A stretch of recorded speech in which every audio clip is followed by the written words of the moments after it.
느부갓네살이 다스린 지 2년이 되는 해에 느부갓네살이 꿈을 꾸고 그로 말미암아 마음이 번민하여 잠을 이루지 못한지라.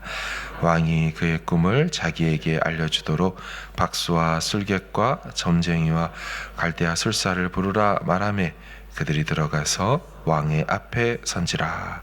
왕이 그들에게 이르되 내가 꿈을 꾸고 그 꿈을 알고자 하여 마음이 번민하도다 하니, 갈대아 술사들이 아람 말로 왕에게 말하되 왕이여 만수무강하옵소서. 왕께서 그 꿈을 종들에게 이르시면 우리가 해석하여 드리겠나이다 하는지라. 왕이 갈대아인들에게 대답하여 이르되 내가 명령을 내렸나니 너희가 만일 꿈과 그 해석을 내게 알게 하지 아니하면 너희 몸을 쪼갤 것이며 너희 집을 거름더미로 만들 것이요. 너희가 만일 꿈과 그 해석을 보이면 너희가 선물과 상과 큰 영광을 내게서 얻으리라. 그런즉 꿈과 그 해석을 내게 보이라 하니, 그들이 다시 대답하여 이르되 원하건대 왕은 꿈을 종들에게 이르소서. 그리하시면 우리가 해석하여 드리겠나이다 하니, 왕이 대답하여 이르되 내가 분명히 아노라. 너희가 나의 명령이 내렸음을 보았으므로 시간을 지연하려 함이로다. 너희가 만일 이 꿈을 내게 알게 하지 아니하면 너희를 처치할 법이 오직 하나이니, 이는 너희가 거짓말과 망령된 말을 내 앞에서 꾸며 말하여 때가 변하기를 기다리려 함이라. 이제 그 꿈을 내게 알게 하라. 그리하면 너희가 그 해석도 보일 줄을 내가 알리라 하더라. 갈대아인들이 왕 앞에 대답하여 이르되 세상에는 왕의 그 일을 보일 자가 한 사람도 없으므로 어떤 크고 권력 있는 왕이라도 이런 것으로 박수에게나 술객에게나 갈대아인들에게 물은 자가 없었나이다. 왕께서 물으신 것은 어려운 일이라 육체와 함께 살지 아니하는 신들 외에는 왕 앞에 그것을 보일 자가 없나이다 한지라. 왕이 이로 말미암아 진노하고 통분하여 바벨론의 모든 지혜자들을 다 죽이라 명령하니라. 같이 읽습니다. 왕의 명령이 내림에 지혜자들은 죽게 되었고 다니엘과 그의 친구들도 죽이려고 찾았더라. 아멘. 고대 세계는 꿈과 환상을 신이 전달해 주는 계시의 메시지로 이해했습니다. 그러니까 신들이 꿈을 통해 자기의 계획과 의지를 인간들에게 알려준다고 했던 것이죠. 그렇기에 그 꿈의 해석은 중요했습니다. 특별히 그 꿈을 꾼 당사자가 왕인 경우라면 그 나라의 운명을 결정짓는 메시지로 그 꿈을 이해하기 때문에 그 해석은 훨씬 더 중요하게 될 것이죠. 나라의 성패가 달려있는 겁니다. 왕의 꿈에. 구약에서도 창세기 41장을 보면 요셉 이야기 속에 이집트의 왕 바로가 꿈을 꾸지 않습니까? 그런데 그 꿈을 해석하지 못해서 끙끙 앓는 것을 봅니다. 살찐 7암소 혹은 파리한 7암소, 도대체 그 꿈을 2번 겹쳐서 꾸고 나서는 해석을 알지 못하여서 왕이 벌벌 떨지요. 결국 요셉이 그 꿈의 의미를 해석해 주죠. 그래서 그 꿈을 해석한 자인 요셉이 나라의 2인자가 되지 않습니까? 그 정도로 꿈의 해석은 고대 세계에서 중요했습니다. 후에 솔로몬도 기브온에서 꾼 꿈을 통하여서 자신의 아버지 다윗의 왕위를 잇는 바로 그 왕의 계승자임이 인정되고 하나님이 인정해 주시는, 그래서 정말 지혜뿐만 아니라 모든 구하지 않은 부와 수와 귀도 다 주신다고 하시죠. 오늘 본문도 그런 의미에서 매우 중요한 사건이 발생한 것입니다. 강대국인 아수르를 멸망시킨 나라죠. 남유다도 멸망시킨 나라인 이 바벨론의 왕, 이 느부갓네살이 꿈을 꾼 것입니다. 그런데 이 꿈이 보통 꿈은 절대 아니었던 것으로 성경이 말하죠. 1절을 보시면 느부갓네살이 다스린 지 2년이 되는 해에 느부갓네살이 꿈을 꾸고 그로 말미암아 마음이 번민하여 잠을 이루지 못한지라. 얼마나 특별한 꿈을 꾸었을까요? 얼마나 예사롭지 않은 꿈을 꾸었기에 도무지 다시 잠을 들 수 없었습니다. 분명히 특별한 꿈이에요. 근데 이 꿈을 도무지 해석하지 못하겠습니다. 너무 알고 싶었습니다. 앞에서 말씀드린 것처럼 분명히 신에 계십니다. 우리나라의 운명을 결정짓는 메시지일 거라고요. 그러니 해석이 중요하고 궁금해졌죠. 그래서 당시 바벨론에는요, 이 같은 꿈의 해몽학자들이 많이 준비되어 있었습니다. 왕은 이들 모두를 총출동시키죠. 2절을 보십시오. 왕이 그의 꿈을 자기에게 알려주도록 박수와 술객과 점쟁이와 갈대아 술사를 부르라 하매 그들이 들어가서 왕의 앞에 선지라. 자, 이제 꿈 해몽 전문가들이 네 종류들이 다 왔잖아요. 이제 왕의 꿈을 해석하면 됩니다. 그런데 이게 웬일입니까? 왕이 자신이 꾼 꿈을 먼저 맞추고 그리고 나서 해석도 해내라고 말합니다. 왜 이런 특이한 행동을 이 왕이 했을까요? 당시에는 꿈, 해몽, 풀이, 매뉴얼 같은 것들이 다 있었습니다. 우리도 돼지 꿈은 좋은 꿈이다, 길몽이다, 복권사라. 뭐가 나오는 꿈은 안 좋은 꿈이다. 꿈은 반대래. 우리는 뭐 책까지는 아니지만 우리 시대에도 우리 문화에도 꿈에 대한 나름의 해석하는 방식이 있죠. 이런 것처럼 당신은 훨씬 더 꿈을 연구를 많이 했기 때문에 꿈에 관련된 서적들이 있었습니다. 근데 느부갓네살은 그런 식으로 자기 꿈을 해몽하고 싶지 않았습니다. 왜냐하면 너무너무 특별한 꿈이었기 때문이죠. 정말 이 꿈을 해몽할 수 있는 자라면 내 꿈마저도 맞출 수 있는 지혜자가 아니겠느냐. 그러니 해몽하기 전에 꿈부터 맞춰라 라고 말한 거죠. 근데 이 말을 들은 이 꿈 해몽 전문가들이 다 한 가지로 뭐라고 어떻게 반응합니까? 10절과 11절을 보세요. 10절을 보면 갈대아인들이 왕 앞에 대답하여 이르되 세상에는 왕의 그 일을 보일 자가 한 사람도 없으므로 어떤 크고 권력 있는 왕이라도 이런 것으로 박수에게나 술객에게나 갈대아인들에게 물은 자가 없었나이다. 왕께서 물으신 것은 어려운 일이라 육체와 함께 살지 아니하는 신들 외에는 왕 앞에 그것을 보일 자가 없나이다 한지라. 아멘. 무슨 말입니까? 느부갓네살 당신 왕처럼 꿈도 이야기해주지 않고 꿈과 해몽을 모두 맞추라고 했던 그런 왕이 세상에 어디 있습니까? 그리고 만약 그렇다면 신들 외에는 이 왕이 요구한 것을 해낼 수, 맞출 수 있는 존재는 없습니다.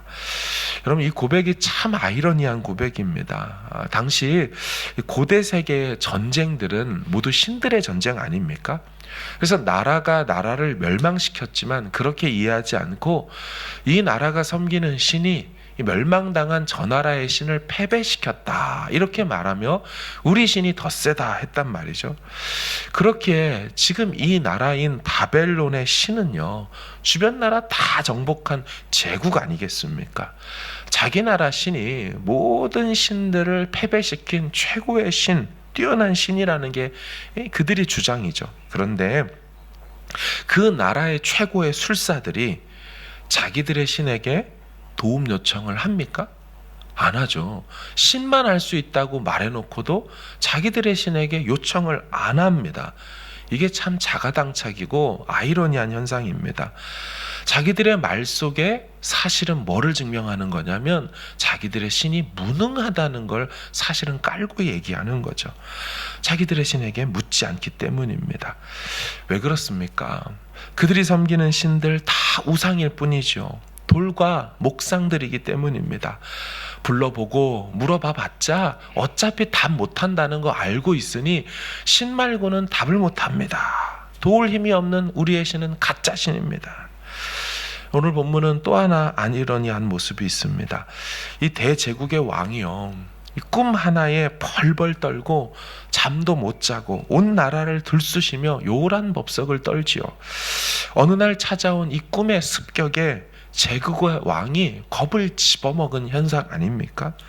또 아이러니한 것은 어떤 꿈도 해몽할 수 있다는 이 꿈의 종류도 따지지도 않고 그 꿈만 연구해온 제국의 이 꿈 연구가들이 이 꿈 하나에 자신들의 무능함을 보여주시오.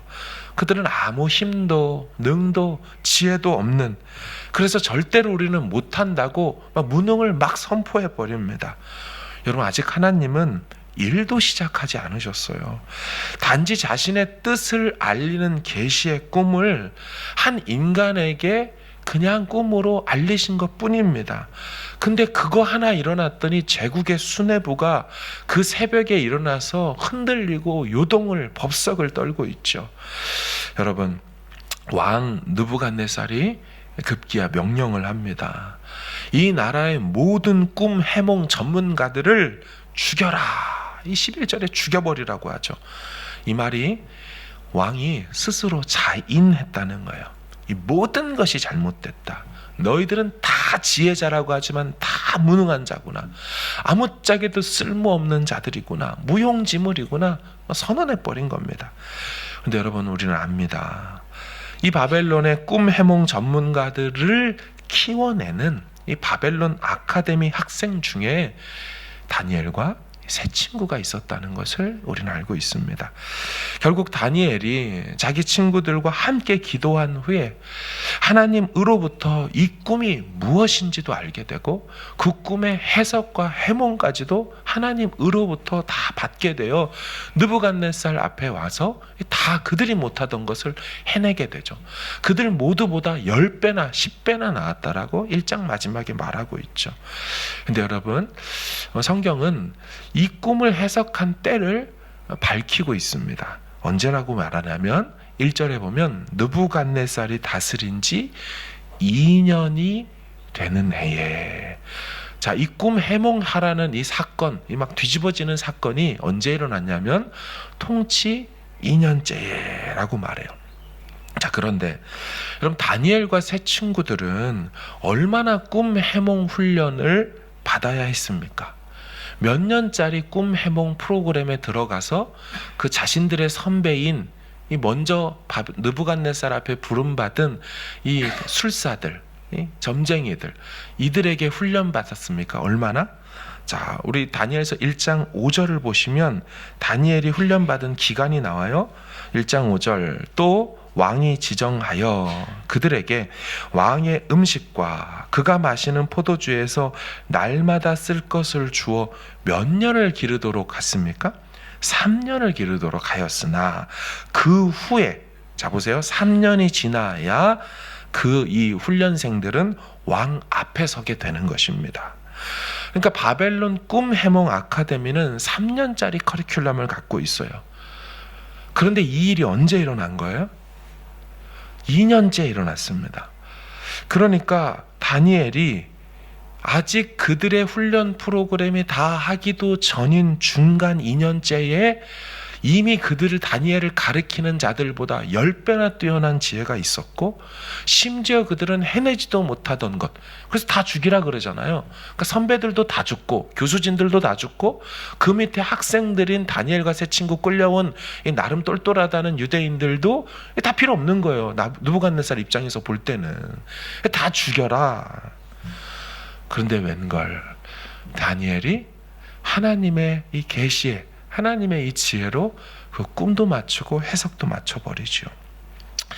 바벨론 제국과 그 왕은 꿈 하나로 벌벌 떨었지만 하나님 나라 백성인 지혜자 다니엘은 그 꿈을 통하여 바로 세상의 진짜 주관자고 이 세상의 통치자가 바로 너희들도 아니고 너희들이 섬겼던 신도 아니고 바로 여호와 하나님이라는 것을 만천하에 천명해 버리는 사건이 바로 꿈 해몽의 이야기의 메시지인 것입니다. 여러분, 세상의 지혜로 되지를 않습니다. 세상의 권세도 이 세상을 다스리지 못합니다. 구원은 하나님께로부터 오는 것이고 능력도 여호와의 손으로 말미암아 오는 것입니다. 이 하나님 여호와를 바라보면서 세상 가운데 어떤 문제를 만나든지 하나님 앞에 가지고 나아가 주님, 당신이 지혜 계시의 영으로 우리와 함께하여 주시옵소서. 하나님 간구하며 나아갈 때 정말 다니엘과 친구들이 함께 기도하지 않습니까? 그럴 때 하나님께서 그들에게 당신의 그 비밀에 속한 그 시대를 향한 뜻을 알려주셨던 것처럼 하나님 오늘 이 시대에도 우리의 행할 바를 알려주옵소서. 말씀을 통하여 기도를 통하여 우리에게 그 길을 보여주옵소서. 그렇게 나아가는 저와 여러분 되어지기를 주님의 이름으로 축원합니다. 나의 소망 되신 주, 주를 바라봅니다.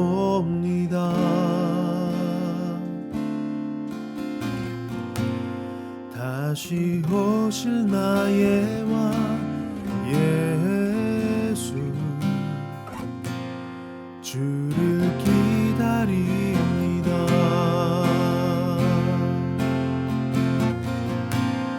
나의 소망 되신 주,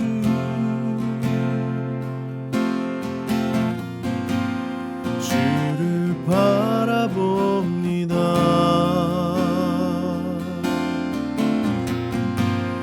다시 오실 나의 왕 예수, 주를 기다립니다. 밤이나 낮이나 어제나 오늘도 영원히 주만 찬양해.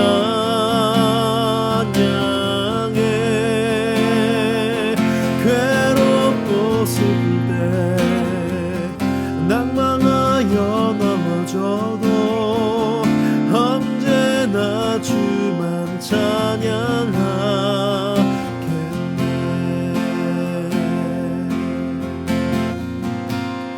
나의 소망 되신 주,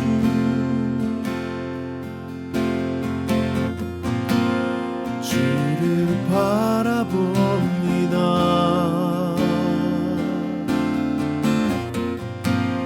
다시 오실 나의 왕 예수, 주를 기다립니다.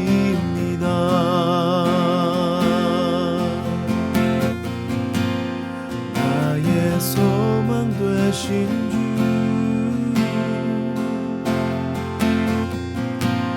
주를 바라봅니다.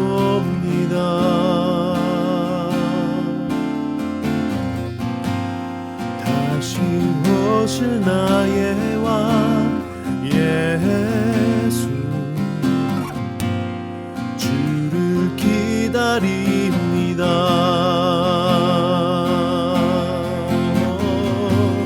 주를 기다립니다.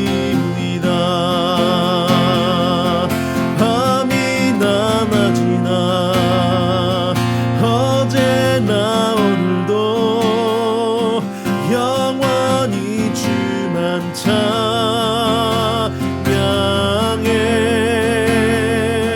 괴롭고 슬플 때 낭망하여 넘어져도 언제나 주만 찬양하겠네. 밤이나 낮이나 어제나 오늘도 영원히 주만 찬양해.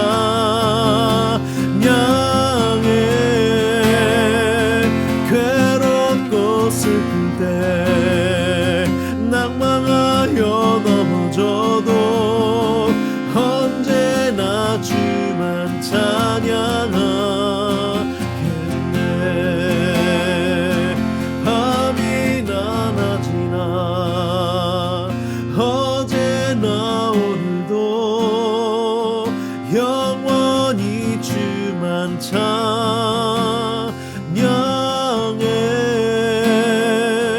괴롭고 넘어져도 언제나 주만 찬양하겠네.